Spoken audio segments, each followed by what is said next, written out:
Okay, so to start off, dressed for exercising, I have tennis shoes on, athletic pants, and a comfortable t-shirt, which is go-to.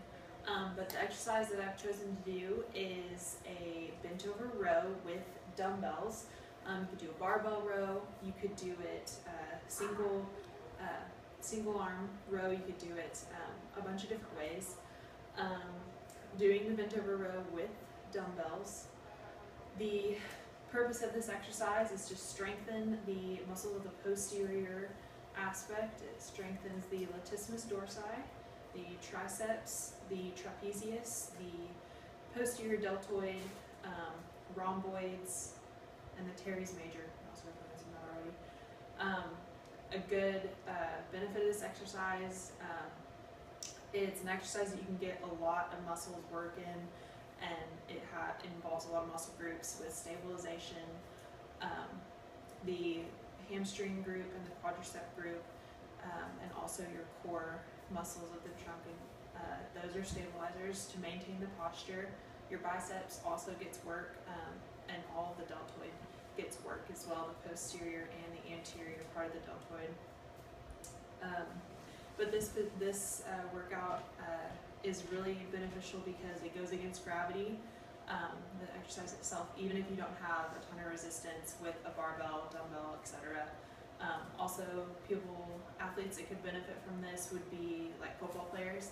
They have to start on their position on the line or whatever position they are. If they're down, they have to come back up and they have to generate a force right there. And the posture from this exercise helps that and is beneficial. Okay, so for the spotting portion of this, the number one mistake that you can make is not having a spotter. It's not safe, not recommended, and especially if you're doing powerlifting, you have to have a spotter for all of your stuff. Okay, so this is my athlete, this is Mallory. Hello. So we're gonna do bent over row. She's got her legs about hip width apart. And sink down into a squat, keep your weight in your heels. Okay, so right now, that's a good point, is keep a neutral back. She has some curvature in her back, but it's not a flat back. Weight in the back of her heels, not up on her toes.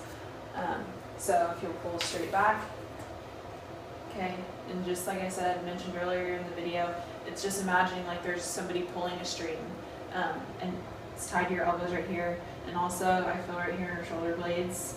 She doesn't have very much space in her shoulder blades, so she's doing that correctly. Okay, you can relax. But the proper way to spot a dumbbell would be for me to go through the motion with her, so go pull up and just kind of hover right here. But I'm not helping her, I'm not touching her, I'm just kind of following that weight as it goes, so just in case she were to her wrist to flip over or have something like that.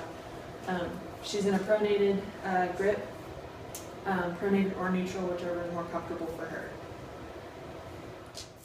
Okay, so the joints being activated in this exercise, the glenohumeral joint, the scapulothoracic joint, also I would say the acromioclavicular and the sternoclavicular.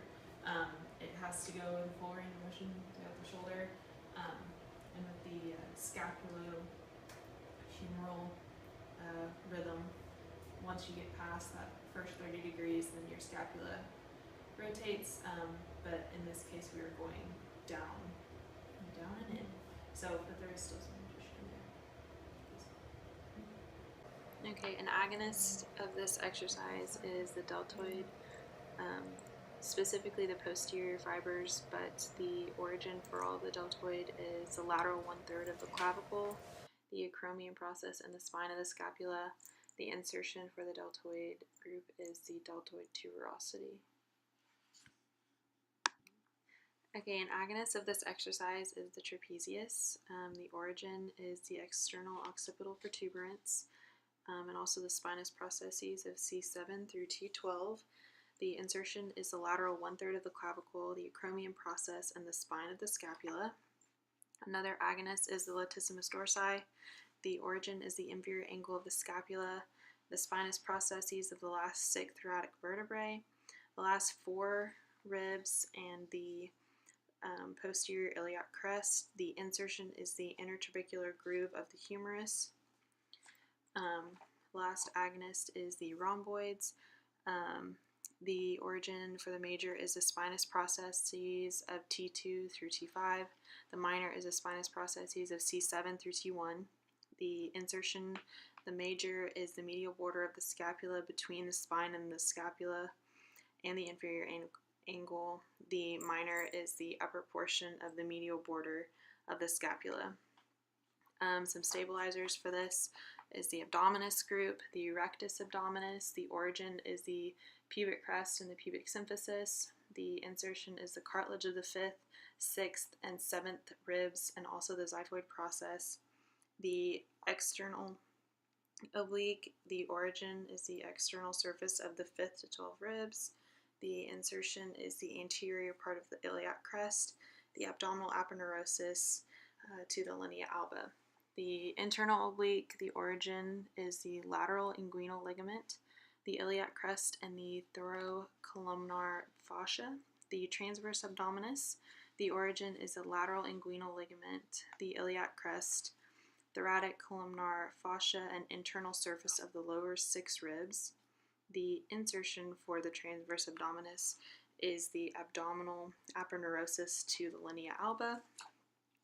Another stabilizer is the quadricep group. The rectus femoris origin is the AIIS, the anterior inferior iliac spine. The vastus medialis is the medial lip of the linea aspera. The vastus lateralis is the lateral lip of the linea aspera, the gluteal tuberosity, and the greater trochanter. The vastus intermedialis is the anterior and lateral shaft of the femur. The insertion for all of these is the tibial tuberosity via the patella and the patellar ligament. And the last stabilizer group is the hamstring group. The biceps femoris, the long head origin is the ischial tuberosity. The short head origin is the lateral lip of the linea aspera. The insertion for the biceps femoris is the head of the fibula. The semitendinosus, the origin is the ischial tuberosity. The insertion is the proximal medial shaft of the tibia at the pes anstrines. And the last one, the semimembranosus, the origin is the ischial tuberosity, and the insertion is the posterior aspect of the medial condyle of the tibia.